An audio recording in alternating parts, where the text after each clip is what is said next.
And first at 5, deputies say they have taken drugs, guns, and lots of cash off our streets. Good evening. I'm Mark Allen. Good evening. I'm Katie Houston. Authorities call it one of the biggest busts in recent years. It's an ongoing investigation, and Megan O'Rourke is live with the latest in our top story at 5. Montgomery County Sheriff Phil Plummer tells me his deputies have been investigating this particular operation for about 3 months. They call it the Indianapolis-Dayton marijuana connection because the drugs were coming from Indiana into our community. Mounds of money and marijuana cover the conference room table inside the Montgomery County Sheriff's Office. Everything you see here was seized during a series of raids on Tuesday. Half the battle with guns is the appearance of them, and these look like pretty dangerous weapons. As a smaller caliber gun, but there's a pistol, 2 pistols, and 2 long guns.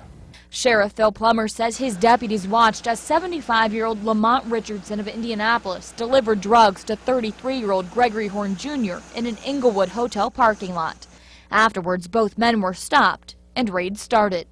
Deputies with the Range Task Force searched 4 homes, 1 in Moraine, 1 in West Carrollton, and 2 in Dayton, including a house on Fairgrounds Road where Edward Hawley owns several properties. I have students, UD students, that stay in my houses. As I said, I have 3 on this street, I have 3 next street over on Jasper, and the students, you really don't want them exposed and have any opportunity to get to drugs at all. And sometimes they do and sometimes they don't, but you try not to allow that at all. Hawley says he's glad deputies made the arrest, but is disappointed that the illegal activity was happening in the first place.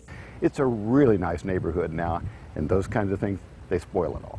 The sheriff says this single bust won't eliminate marijuana in Montgomery County, but it will at least slow down sales. The amazing thing is people always say, well, it's just marijuana. A lot of kids just smoke marijuana, but as you can see, the money involved in the marijuana trade is incredible.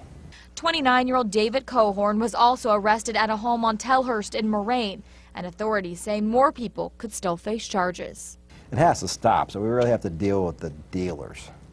Dealers have to be held accountable because this is pure greed. They're making big money and destroying lives. So these guys have to be dealt with.